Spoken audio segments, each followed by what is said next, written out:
The survivors of war. War wasn't merely the sounds of explosions and gunfire. War settled into homes, becomes a touch upon walls and faces, and become part of the details of daily life. Details not easily erased by time. They are the survivors. Their locations differed, their stories multiplied, but the wound is one.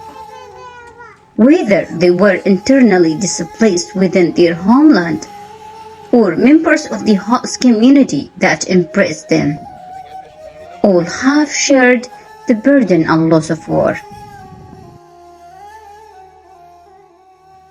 But war isn't content with turning homes into memories of stone.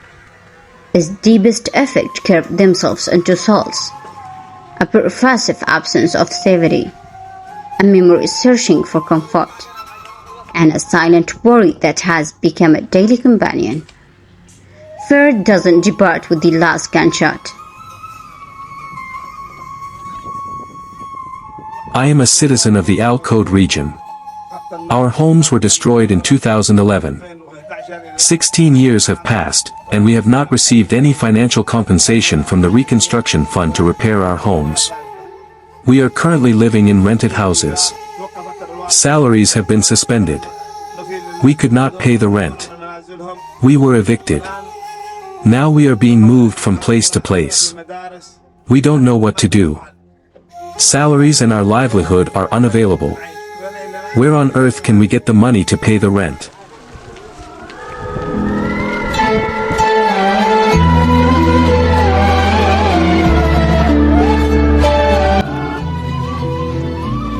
In one of the tents of Jola Sada camp in Khamfar district lives Sahar Abdu Ahmed Muhammad Yami, a woman whom life hasn't granted a chance to rest, yet each time she rises as if born anew.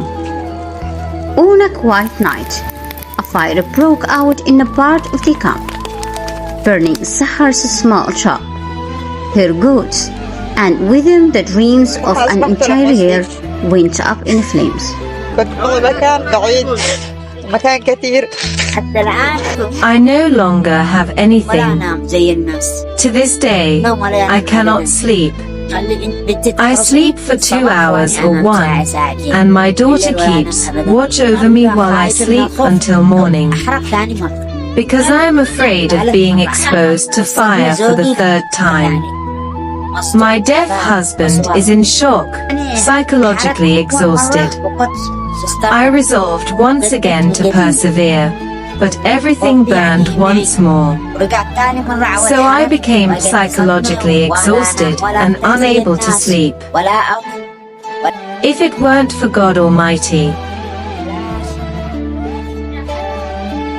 and Abu Ali, who stood by my side and encouraged me, life would have returned to me again.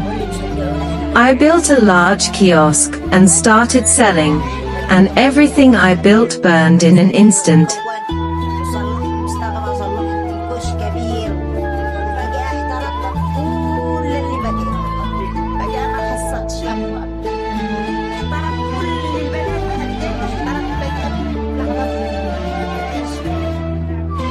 Now I have started selling biscuits, gum, but what I had built before, ice creams and juices, burned up.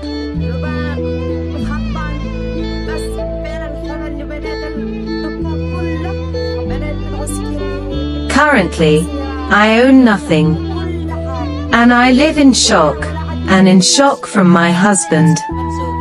And by the grace of God and the grace of Abu Ali, life was restored to me once again. Fear still resides deep within me. I am desperate for life. I am not capable of doing anything. I cannot even go out into the street. No one has offered me any support, and no one has stood by my side, neither organizations nor anyone else.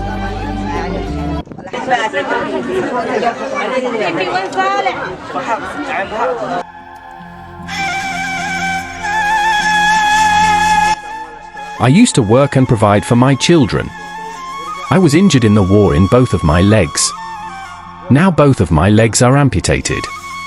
I have become confined to my home, unable to work or do anything. I have 5 children. No one has offered me any support to set up a kiosk for me to work in. I have no source of income to provide for my children. I don't know where to get the means to support them now. And because Survivor is not the end of the road, but the beginning of a new journey towards rebuilding.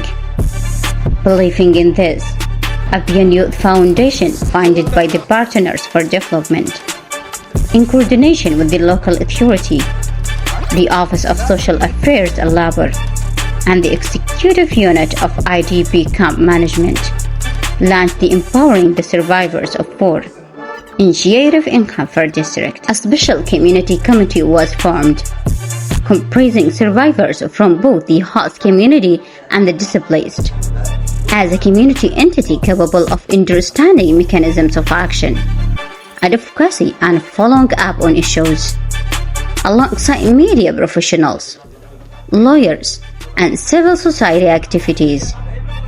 This ensures that the voices and needs of the community are present and heard. The foundation worked on building the capacities of this committee and directly linking it with service providers, a practical step aimed at enhancing the participation of survivors and empowering them by involving them in the decision-making process and solution pathways. This is to ensure their access to justice, safety, and basic services towards a life of greater dignity and stability. Thanks to Abyan Youth Foundation's established leadership in humanitarian and developmental work, its extensive field experience, and its deep understanding of community challenges and the complexities facing local authorities, especially regarding the multiplicity of community committees and the overlap of their tasks and mandates. The foundation launched for the first time a comprehensive and rigorous regulatory framework. This framework precisely defines the objectives of these committees. ونحن شاركنا معكم أكثر من مرة ونتمنى أن يكون على أرض الواقع. شكرا جزيلا. This framework has been praised and welcomed by the Office of Social Affairs, which confirmed that this model will serve as a reference to be emulated for all committees working in various projects. During the work of the community committees, as it explored the needs of war survivors among the host community and the displaced, and investigated the causes of the gap that prevented their access to essential services, a number of legal consultations were provided by the committee's lawyer, which enhanced the trust between the beneficiaries and the committee members.